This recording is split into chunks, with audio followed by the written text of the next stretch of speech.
crafty friends, it's Jess from jesscrafts.com, and today I'm here with a video featuring Spellbinders October Large Die of the Month. So Spellbinders offers a couple of different options in terms of some die kits, which are kind of unique. A lot of card kits include a variety of things, but here you could just get some dies and make it work for the stash that you already have. So for October, they have this die set that creates the back of a pickup truck and then has sentiments like "for you," "hooray," and "thanks." And those become the license plate. And then they have accessories for all the seasons.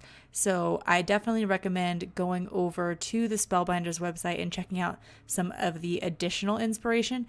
I am going to make 2 cards here today. I'm going to make one that has a very fall theme to it, and then one that's more general, and I'm going to do a more masculine and a more feminine version of it, just to kind of show you how versatile this die is. And I also recommend taking a look at the site to kind of figure out which piece is which. It might not be super obvious, like which is the wheel or something like that. But once you know what all the pieces are, it's super easy to put together. There are some connected dies, such as the 2 wheels are connected to each other, so you can cut them out at the same time, and you can cut 2 out at the same time. To cut the word dies out to create the license plate, you do have to line up the rectangle and the word. You cannot simply send the word through, as it will not cut out the rectangle as well.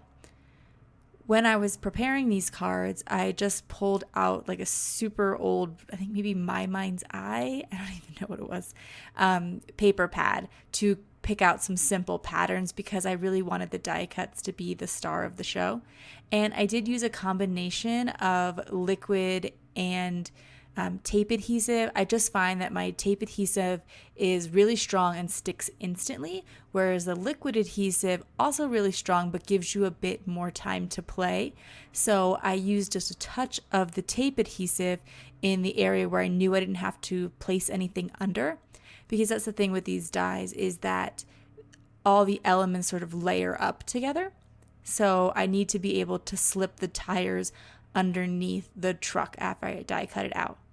I will say I also looked at a few pictures of pickup trucks to kind of get an idea for what way would make sense to, like, for the tires to be, they should be directly under the wheel wells. And that might sound silly at first, but I just wanted to make sure that I didn't just think I knew what a car looked like, that I actually did. And one little tip, I just put in a clear windshield. So there's no windshield die, but if you cut out the truck, it cuts out a negative space for the windshield. And rather than just leave that plain, because of course a windshield is see-through, so that would have worked fine, I decided to cut it out of transparency that was fully covered with Elizabeth Craft's tape adhesive. So that way, even though it's clear, the adhesive's also clear and it's completely covering. Whereas if I just put like a little bit of my tape runner there, you'd be able to clearly see the tape, but you can't. And it really adds a small, subtle detail, but that makes the truck look more authentic. So I did that for both of mine. And there are little dies that cut out the taillights. However, I really wanted to make them a bit more fun, and so I added gems there instead. These are Kat Scrappiness gems. And then I wanted to really emphasize the fall aspect. So when you cut out the pumpkins, it does cut out those line details. I didn't want those to be you could see through them. I didn't want you to see the truck through the pumpkin. So I actually cut the pumpkin out of 2 different colors of orange, and then I swapped the lines. So the light pumpkin got the dark pumpkin's lines and vice versa. What I did is I put adhesive all over the back of the pumpkin. I used tape adhesive, and that way the back is already sticky. And so, the holes are essentially sticky because the adhesive ran right over them. But another tip, if you want to get those lines in there and you're having trouble or you only have liquid adhesive, you could just take some plain old Scotch tape and put that on the back with the sticky side up so that the sticky side of the Scotch tape is facing the holes. And then that way you'll be able to easily insert all of the little lines in there. And then I'm just going to repeat that process for the other pumpkin. Usually I try to make things in like odd pairings, but I'm actually only going to have 2 pumpkins today. And I think it works out because it just makes the truck look full.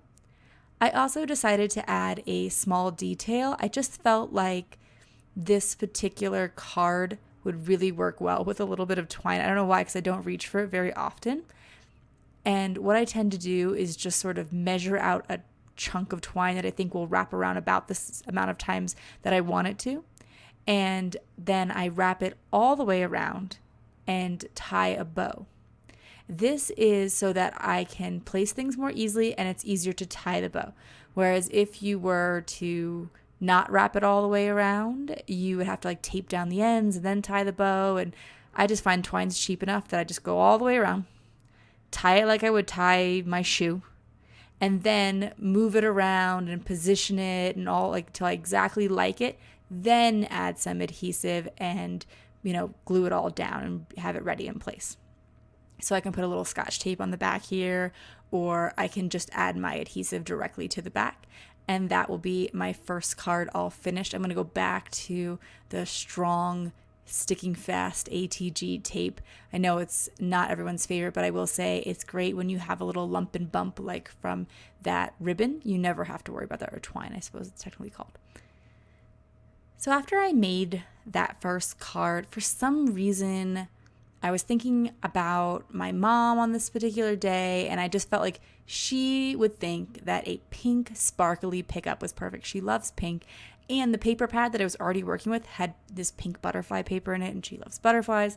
So I just decided I had to make a second card and just sort of glam it up a little bit. And then maybe as I was recording the video, if there was anything that I forgot in terms of adding for telling you the tips of how to use the die, I'd have a second card to remember the process.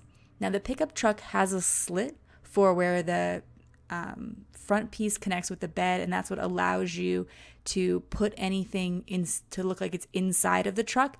And in fact, like it's an actual pocket, so you could put a number of things in there. Whereas like if it wasn't cut there, you could still kind of make it look like that, because you could trim everything such that it looked like it was in the back. But I think that the fact that it's an actual pocket is nice, because you could hide something in there for your recipient to get, or I would say a gift card, but I just feel like even though I think a gift card would fit, it would just cover up all the detail of the back of the truck. But it's something you could consider, or something else, small folded up note, etc. So I did use not really a glitter paper, more of a shimmer paper to cut out most of these elements. And again, that's because I just wanted to do something a little bit different. I also wanted to show you that the truck fits on a typical A2 size card in both the horizontal and the vertical format. So, because at first I wasn't quite sure, but I was, they think about that kind of thing. They know, Spellbinders knows that card makers are one of the people ordering these.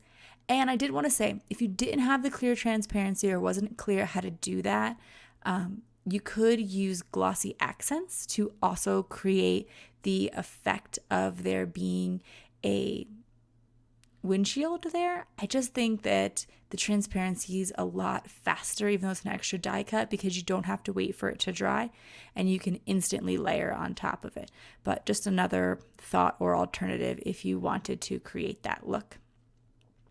And I'd recently seen someone on Facebook kind of ask about transparencies, and they were looking for them at craft stores. And I just wanted to point out that you can also get them at office supply stores. A lot of the transparencies I use are actually like this old school, like meant for an overhead projector, like the one with the really warm light that your teacher could write on. I don't know, back when I was little, that's what they had. So those are like from the office supply store, and they're so much cheaper. But also packaging, like there's so many things that come in plastic. Just save that and save yourself the expense. No need to go and buy something fancy. It might be worth it for certain cards, but for like small details like that, literally trash you were going to throw out works great.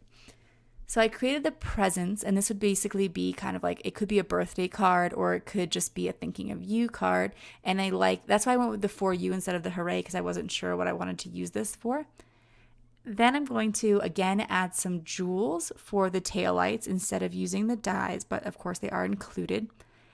And there are also many other dies in this large die of the month set that I haven't featured. You could make so many cards. Like I said, there's so many seasons. There's Christmas, there's the beach ball and the surfboard, and just definitely go check it out. If you have any interest in this set, go see the ridiculous possibilities that come with this. And this is one of those things where it's like, I don't know that I would, like, if I saw it, just saw the dies, if I would have realized how cool they are. But once you start playing with them, they're so fun, all the mix and match possibilities and the layering. And I love some stamping and some coloring, but just working with dies sometimes is really fun too. And as I mentioned at the beginning, they have some other options. So they have a small die of the month, a large die of the month, and then you can get like the combined, and they also have a card kit. Lots of cool things if you're the kind of person who just likes to be sent that monthly inspiration. So here are some close-ups of the card. I will, as always, leave links in the video description below. And Spellbinders did reach out to me and ask me if I wanted to share this with you. So I just want to be clear about that. I like their products, and that's why I said yes, because I would use their products anyway. If you like this video, please give it a thumbs up. If you're interested in more crafting tutorials, be sure to subscribe to my channel. Thank you so much for watching. Have an awesome day. Bye.